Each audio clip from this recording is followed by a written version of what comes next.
La atención de los problemas de salud ha sido preocupación constante de gobiernos y pueblos.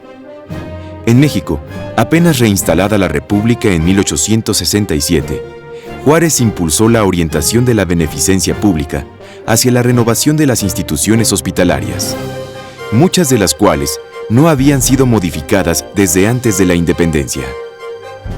El gran problema era la obtención de dinero para adecuar las vetustas construcciones a las nuevas exigencias. La responsabilidad de hacerlo recayó por muchos años en los ayuntamientos de las ciudades, cuya pobreza era tan ancestral como proverbial, de modo que sus buenas intenciones pocas veces llegaron a materializarse. Ya estabilizado políticamente el país, el gobierno puso nuevo énfasis en la restauración de los viejos hospitales.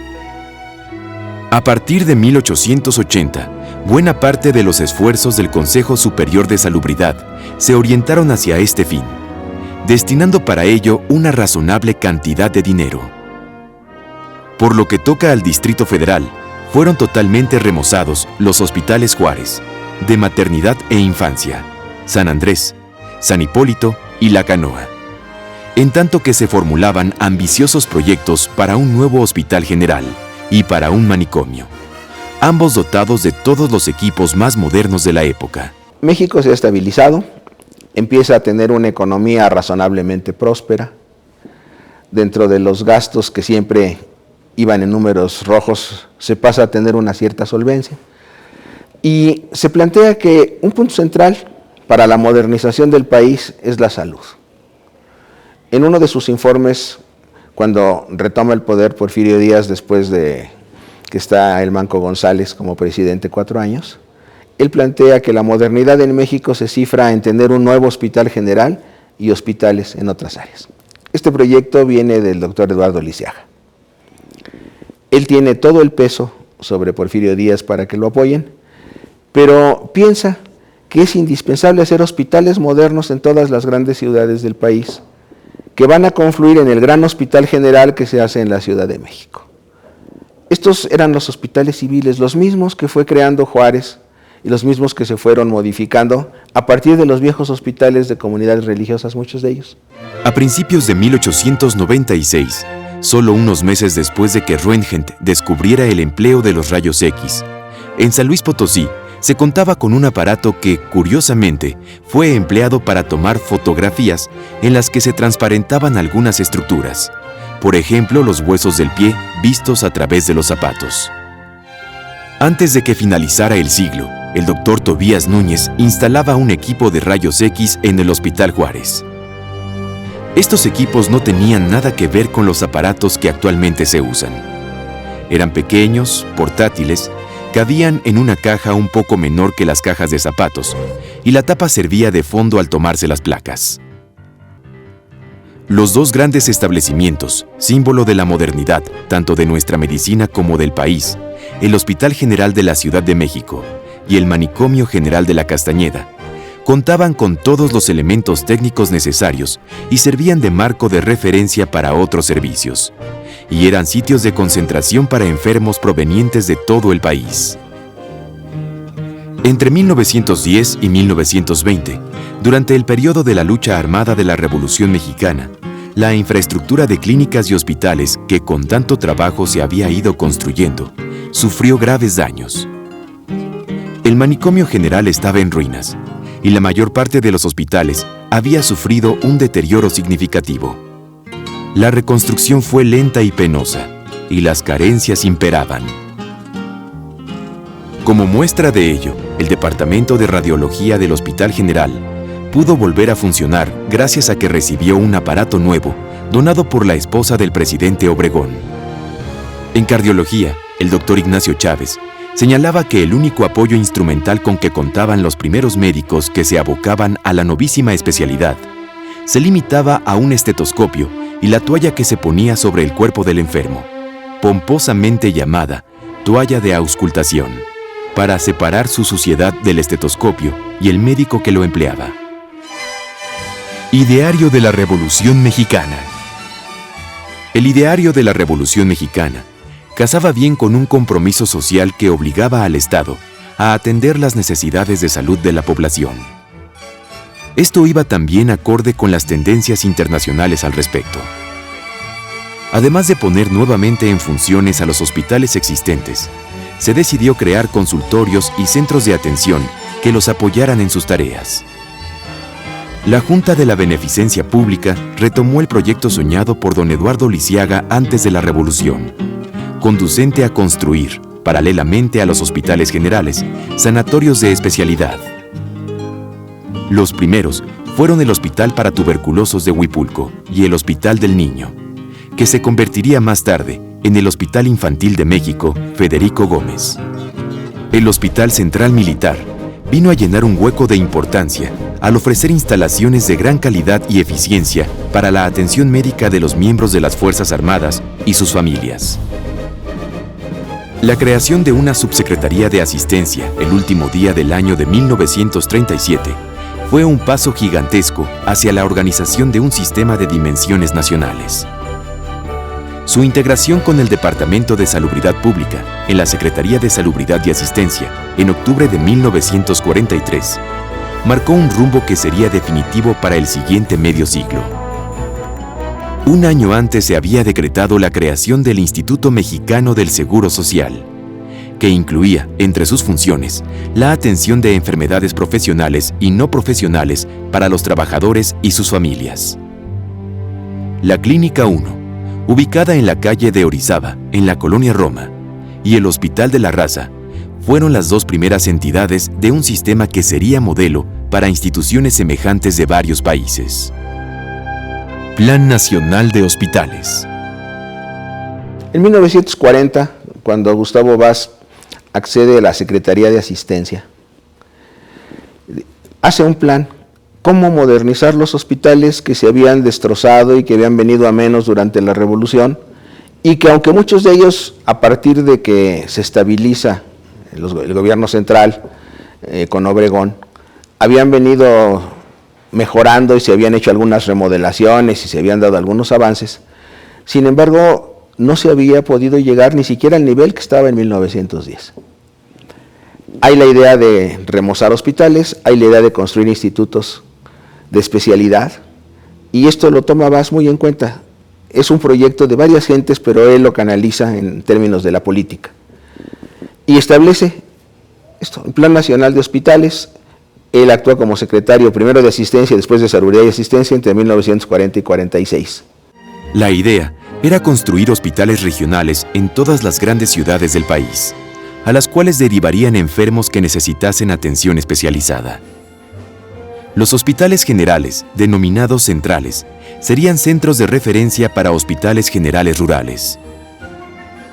Estos últimos se construirían en poblaciones pequeñas y estarían orientados a la atención de los campesinos habitantes de las zonas circundantes a ellos. Para cada grupo de hospitales se definió un área geográfica precisa y un estimado de habitantes que serían atendidos en ellos.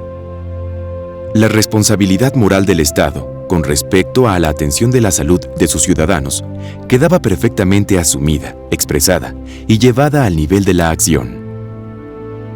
Los primeros hospitales generales centrales fueron los de Guadalajara, Puebla, Morelia, San Luis Potosí, Hermosillo y Torreón.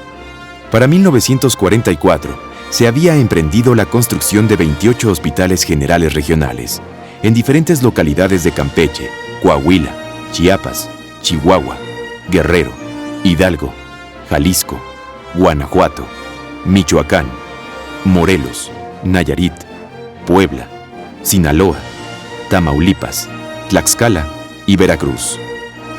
Fueron muchos los hospitales rurales, ejidales, maternidades y estaciones de servicios médicos que se construyeron.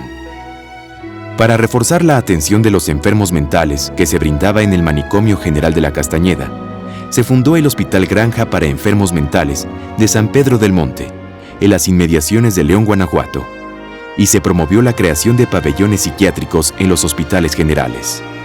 Baste señalar que para 1946, al finalizar el sexenio de la presidencia del general Ávila Camacho y de la gestión de Vaz como secretario de Salubridad y Asistencia, Todos ellos estaban o inaugurados o en estadios avanzados de construcción. La Red Nacional de Hospitales era ya una realidad. Las especialidades médicas. Las especialidades comienzan en México en el Hospital General, que sin ser un centro médico, su disposición en pabellones hacía que cada pabellón fuera una especie de pequeño hospital. Por ejemplo, los pabellones tenían 100 camas. Bueno, y había 12 o 15 pabellones, pues eran 12 o 15 pequeños hospitales. Las inician en México 3 grandes médicos: Aquilino Villanueva en urología, el maestro Ignacio Chávez en cardiología y don Abraham Ayala González en cirugía general. A partir de eso entonces se comienzan a hacer pabellones ya especializados con ojos, otorrino, niños, ortopedia, neurocirugía, más especializado. Pero ya los hospitales de especialidades modernos los conciben un grupo de médicos notables que cambió los destinos de la medicina en México del siglo XX, que fueron Gustavo Vaz, Ignacio Chávez, Salvador Subirán y Federico Gómez, que crearon la figura de Instituto Nacional de Salud como una institución médica y hospitalaria con personalidad jurídica y patrimonio propios, regidos por un patronato, cuyo director lo nombraba el patronato con un término de 5 o 4 años, o 5 años después. De manera que ese nombramiento podía ser transeccional y no estaba al arbitrio del nuevo secretario de salud que pudiera llegar.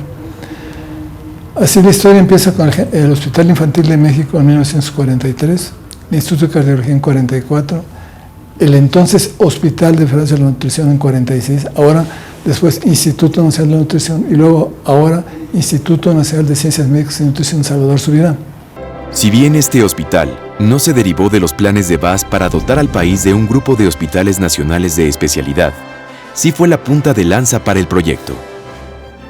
Para la década del 1930, los niños habían llegado a ser objeto de preocupación. La gran cantidad de muertes infantiles antes de los 4 años de edad era vista con horror. Por ello, no es de extrañar que los esfuerzos por atenderlos fueran ampliamente apoyados por las autoridades, y que Vaz no escatimara recursos y esfuerzos en impulsar la terminación del hospital y dotarlo de médicos especialistas de la mayor calidad. Al lado de su primer director, Federico Gómez Santos, se contaba un selecto grupo de profesionistas, entre ellos Alejandro Aguirre, Carlos Herrera, Jesús Lozoya, Felipe Cacho, Fernando López Clares, Rafael Soto Allende, Rigoberto Aguilar Pico, Jesús Álvarez de los Cobos, Jorge Muñoz Turnbull, Lázaro Benavides y jóvenes profesionistas que más tarde destacarían como Luis Torregrosa, Juan Luis Torroella, Joaquín Cravioto, quienes han sido pilares de la Escuela Mexicana de Pediatría. El Instituto Nacional de Cardiología, planeado por un grupo de especialistas encabezado por el doctor Ignacio Chávez, fue la siguiente pieza en el tablero. Inaugurado el 18 de abril de 1944, era todavía una institución pequeña. Contaba con solo 120 camas para hospitalización y un edificio que albergaba los laboratorios clínicos y la sección de aulas y bibliotecas. Contemplaba la formación de nuevos especialistas como una labor fundamental. Desde sus inicios, se preveía otro campo de acción primordial, que era la investigación. Fue hasta 1948 que se pudieron inaugurar los primeros laboratorios, el de fisiología y farmacología experimentales, dedicados específicamente a dicha actividad. Cuando se funda el Instituto Nacional de Cardiología por Ignacio Chávez, hubo 3 principales funciones dentro del instituto. Una de ellas fue la atención especializada de las enfermedades relacionadas con el aparato cardiovascular. La segunda fue aquella que tenía que ver con la enseñanza a médicos especialistas, y una tercera que era la atención dentro del programa de investigación. Después, en 1952, se va a agregar una cuarta parte dentro de la estructura medular del instituto, que va a ser de acuerdo a la cirugía cardiovascular. Una tercera institución se une a las anteriores el 12 de octubre de 1946. Se trata del Hospital de Enfermedades de la Nutrición, desarrollado a partir de lo que fuera el pabellón 9 del Hospital General. Su primer director, don Salvador Subirán, había preservado e impulsado esta idea durante 5 años. Lo secundaron brillantemente desde el inicio Bernardo Sepúlveda, creador de la hepatología en nuestro país, Roberto Llamas, Rafael Rodríguez, José de Jesús Villalobos, Francisco Gómez Montt, José Báez Villaseñor, Luis Sánchez Medal. Estos dos últimos, iniciadores de los cursos de hematología. Aprovechando el revuelo causado por la presencia y la altísima calidad del trabajo de estas tres instituciones pioneras, desde la Secretaría de Salubridad y Asistencia, se continuó apoyando a otras que pudieran caminar en el mismo sentido. Se planeó un instituto de gastroenterología que encabezaría Abraham Ayala González, el cual quedó en proyecto y fue limitado a una readecuación del pabellón 24 del Hospital General. Se pensó también en un instituto de neurología que Manuel Velasco Suárez haría realidad hasta 1963. En agosto de 1946, inició sus actividades el Instituto de Cancerología, que tardó en concretarse como tal y cuyo primer director fue Enrique Barajas Vallejo. El propósito era configurar un núcleo de hospitales especializados para atender los problemas epidemiológicos más significativos y que permitieran avances en su diagnóstico y tratamiento. Las necesidades y conocimientos habían ido definiendo las especialidades. Las especialidades mismas definirían los institutos a crear. De esta manera, en la cúspide de la pirámide de las instituciones de atención médica, estarían dichos institutos ofreciendo atención e investigación prospectiva en un ámbito nacional. El Centro Médico Nacional. Pensando en el gran desarrollo de las especialidades médicas y quirúrgicas, se gestó el proyecto de un gran Centro Médico Nacional, que agruparía a los institutos que recién se habían fundado o estaban en proceso de integrarse, y se les sumarían otros hospitales más. Se hablaba por aquel entonces de una maternidad, de cancerología, de gastroenterología, de enfermedades respiratorias, de ortopedia. Todos ellos dispondrían de los mejores médicos y los más modernos equipos. De inmediato se implementó un programa de becas. Médicos jóvenes salieron a especializarse en los centros más importantes de otros países, particularmente a los Estados Unidos de Norteamérica, cuya cercanía y el inmenso desarrollo de su medicina lo convertían en un destino indispensable para los becarios mexicanos. Esta elección ha sido una de las principales causas de la gran influencia de la medicina norteamericana y la consecuente disminución de la presencia de las escuelas europeas, en particular la francesa, entre los médicos mexicanos. No fue difícil la selección del sitio adecuado para la construcción de ese gran y hasta fastuoso Centro Médico Nacional. Se impuso el sentido común, ya que se disponía de un gran terreno anexo al Hospital Infantil y al Instituto de Cardiología. Eran los terrenos previstos por Lisiaga a principios del siglo XX, para disponer de áreas para el cultivo de plantas y la cría de animales, a fin de satisfacer las necesidades de alimentación de los enfermos. Los proyectos se desarrollaron rápidamente y pronto se inició la construcción de los primeros edificios. Los trabajos se prolongaron a lo largo de toda una década, pero este sueño no llegó a ser realidad. Ya terminada la construcción, las autoridades de la Secretaría llegaron a la conclusión de que no habría suficiente dinero para equipar apropiadamente los hospitales. El peso se había devaluado y los nuevos equipos médicos, cuyos precios se cotizaban en dólares, eran muy costosos. En 1961, el Centro Médico Nacional fue vendido al Instituto Mexicano del Seguro Social, que planeaba construir el suyo propio. Curiosamente, el doctor Ignacio Morones Prieto, quien como secretario de Salubridad y Asistencia de 1952 a 1958, llevó adelante la construcción del centro médico con admirable energía y empeño. Fue quien lo compró como subdirector médico del IMSS en el siguiente sexenio. Así, el Centro Médico Nacional, orgullo de la medicina mexicana, estaría destinado exclusivamente al servicio de los derechohabientes del IMSS y no de todo el pueblo mexicano.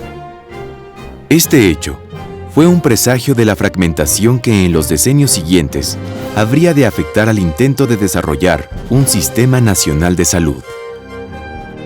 El Instituto Mexicano del Seguro Social. La presencia creciente y pujante del IMSS en la atención de la salud data, como se ha referido, de los años 40. Acorde con el crecimiento industrial del país, fue creciendo como respuesta a las demandas que requerían un número cada vez mayor de asegurados. Como ustedes saben, el Instituto Mexicano del Seguro Social fue creado en los años 1943-1944. Inicialmente solo abarcó la Ciudad de México y tenía aproximadamente una cobertura de 350,000 derechohabientes, que si comparamos con la cifra actual, que es de cerca de 50 millones, vemos la gran diferencia que ha ocurrido. El Instituto Mexicano del Seguro Social es una de las piedras médicas angulares básicas de la medicina del siglo pasado. En otros términos, la atención médica mexicana no puede ser considerada sin el Instituto Mexicano del Seguro Social. Los inicios del Seguro Social datan de antes de la fecha que señalé yo, desde 1917, cuando en la Constitución del 5 de febrero, y ya se esboza la necesidad de contar con el Seguro Social.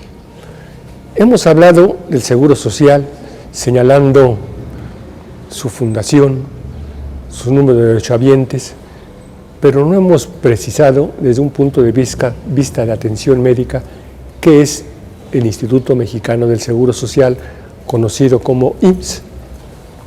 Es un organismo de protección social que atiende básicamente a trabajadores del sector privado. Con la incorporación de los cañeros al IMSS, se abrió la perspectiva para que grupos homogéneos, que contaban ya con servicios de atención a la salud, fortalecieran a la institución y ampliaran las oportunidades de atención para ellos mismos. En la década siguiente, se incorporarían los trabajadores afiliados al Sindicato de Electricistas, convirtiéndose el sanatorio que había sido de su propiedad en la Clínica 26. Después vendrían la Unión de Expendedores y Voceadores, los tabacaleros, los ixtleros, los trabajadores involucrados en la producción de cera Candelilla, los del Ferrocarril del Sureste, los ejidatarios y pequeños propietarios de la comarca lagunera, los cafeticultores, los mineros, los artistas integrantes del Salón de la Plástica Mexicana. Los inicios del Seguro Social no fueron muchas veces fáciles. Hubo grandes oposiciones por parte de sindicatos, por parte de patrones y aún por parte de médicos. Pensaban que el hecho de que el médico fuera un hombre asalariado iba a hacer que tuviera restricciones en la atención médica en cuanto a medicamentos, en cuanto a servicios, por una parte. Por otra parte, también se pensaba que el financiamiento iba a ser insuficiente. Aquí cerca, en el Zócalo, en el año de 1944, hubo una gran manifestación en contra del Seguro Social. Llegaron bomberos, hubo heridos, hubo algún muerto. Posteriormente, en San Ángel, en la plaza de San Carmen, ahí el Seguro Social estableció un hospital. A los 4 o 5 días de fundado, el hospital fue saqueado por trabajadores, por obreros que estaban descontentos con el Seguro Social. Y también los propios médicos, algunos pensaban que no era una buena solución. Ahora han pasado muchos decenios, han pasado muchos años y no podemos considerar, repito, nuestra atención médica sin el Instituto Mexicano del Seguro Social. El apoyo presupuestario para estas acciones fue provisto por el gobierno federal, y así fue posible la construcción de 3.033 unidades médicas rurales y 27 clínicas hospital de campo en los 4 años siguientes. El 1 de enero de 1960, el ISSSTE se encargó de la seguridad social de los trabajadores del Estado. En el curso de los años, se configuró una red nacional de centros periféricos, clínicas y hospitales. Algo semejante sucedió a partir de la Ley de Seguridad Social de las Fuerzas Armadas, promulgada en 1962. La atención médica, con base en el Hospital Central Militar, que venía funcionando con calidad y eficiencia desde 20 años atrás, se extendió a los miembros de las Fuerzas Armadas y sus familias en todo el país. De esta manera, se había integrado un sistema nacional de salud. Sin embargo, había nacido bajo el signo de una diversidad y separación, problemática esencial que no daba avisos de ser resuelta. Se había formado un sistema múltiple, con diferentes y variadas instituciones, con diversas normatividades y con visiones que no siempre coincidían. Había problemas serios de cobertura, de calidad de servicios que no era uniforme ni entre unas instituciones y otras, ni entre unidades similares de una misma institución, de financiamiento, hacia un sistema nacional de salud. Un paso trascendental en el sentido de lograr un verdadero sistema nacional fue dado por Guillermo Soberón en su gestión como secretario de Salud. El reconocimiento de la protección de la salud como un derecho avalado por la Constitución y de la responsabilidad que tiene el Estado para hacerlo efectivo, constituyeron el marco de referencia de cuanta acción se lleva a cabo. 3 grandes rutas fueron señaladas. 1. La sectorización, que es el agrupamiento de las instituciones paraestatales proveedoras de atención de la salud, coordinadas por la Secretaría de Salud a fin de que las metas y los procedimientos coincidan. 2. La descentralización, tendiente a propiciar el que las entidades federativas se hagan cargo de sus propios programas de manera directa, sin depender del financiamiento federal, sino ejerciendo sus propios presupuestos de acuerdo a necesidades expresadas y a planes concretos de operación. Esta medida se ha ido aplicando lenta pero exitosamente, habiendo sido una de las preocupaciones centrales de Juan Ramón de la Fuente en su gestión, a la cabeza de la Secretaría de 1994 a 2000. 3. La modernización. Condición a todas luces indispensable, sobre todo si se toman en consideración los inmensos avances científicos y tecnológicos que se han dado en este último cuarto de siglo. En el proyecto echado a andar por Soberón, cobran un papel clave los institutos de especialidad, todos ellos con carácter de nacionales. Con los nuevos conocimientos adquiridos por las ciencias médicas, estos institutos fueron adquiriendo dimensiones insospechadas, tanto en sus alcances como en sus necesidades para proseguir con su noble tarea. Una nueva serie de institutos ha sido establecida continuando con el ideario sembrado 40 años atrás y sumándose a los ya existentes. El primero de dichos institutos fue el Instituto Mexicano de Psiquiatría, fundado por Ramón de la Fuente Muñiz en 1979, antes de la reorganización del sector salud, y el cual ha sido transformado en Instituto Nacional de Psiquiatría, con el nombre de su fundador por epónimo en 2000. Le siguieron los Institutos Nacionales de Enfermedades Respiratorias en 1982, el de Pediatría y el de Perinatología en 1983, y el de Salud Pública en 1987. Continuando con un movimiento ininterrumpido, se han sumado a ellos el de Rehabilitación, dirigido por Luis Guillermo Ibarra en los 90, y ya en el nuevo milenio, el de Medicina Genómica, bajo la responsabilidad de Gerardo Jiménez. Una coordinación de institutos nacionales de salud vino a ser el eje de acción de todos ellos, evitando la duplicidad de funciones, promoviendo la investigación de punta y orientando la obtención y el empleo de recursos materiales. A estas instituciones se han sumado posteriormente los llamados hospitales de alta especialidad, como lo son el Hospital General de México y el Hospital Juárez. Los riesgos sociales y médicos de los procedimientos y métodos para obtener, almacenar y distribuir sangre y sus derivados condujo a la creación del Centro Nacional de la Transfusión Sanguínea, dirigido desde hace ya varios años por Antonio Marín. Por otro lado, la necesidad creciente de proveer tejidos para trasplantes llevó en el año 2000 a la creación del Centro Nacional de Trasplantes, siendo su primer director Arturo Dip Curi. En los estados se han propiciado situaciones semejantes, siendo la descentralización el hilo conductor. Centros médicos y hospitales han sido construidos uno tras otro, servicios médicos de alta calidad han sido desarrollados para atender a los trabajadores de los gobiernos estatales. Hemos recorrido muchos siglos de historia y aún falta mucho por avanzar. Lo importante es que no olvidemos. En cualquier rama del saber, la historia es importantísima. ¿Por qué? Bueno, porque la historia nos da todos los antecedentes. Sin la historia es imposible situarse en el mundo.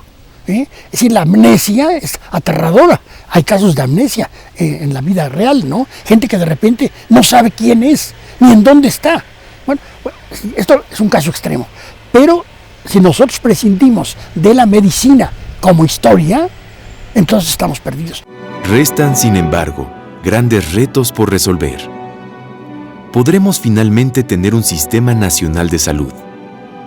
¿Podremos financiar la modernidad de sus servicios? ¿Continuará el Estado responsabilizándose de la salud pública?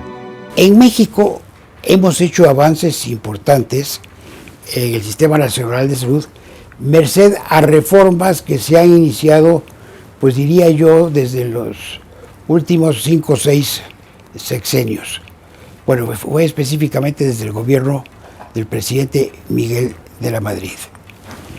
Esta serie de reformas van abriendo camino a otras y cada vez para mejorar el Sistema Nacional de Salud.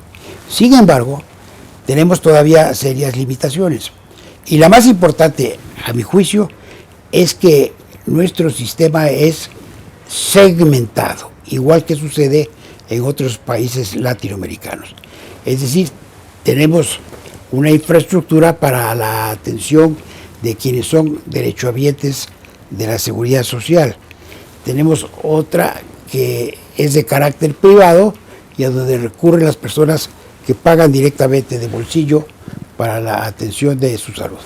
Y tenemos otra más extensa, naturalmente, para dar atención a quienes no tienen una relación laboral formal y por lo tanto constituyen los estratos sociales más deprimidos.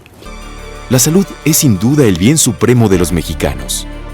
Y bien vale cualquier esfuerzo, por arduo y costoso que sea, para alcanzarla y mantenerla.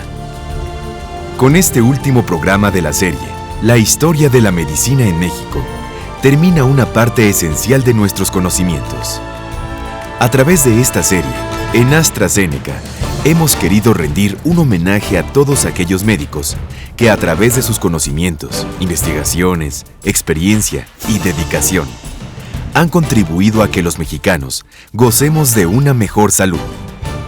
En AstraZeneca, estamos convencidos que trabajando juntos, podemos hacer de México un país con un objetivo común: preservar la salud de los mexicanos.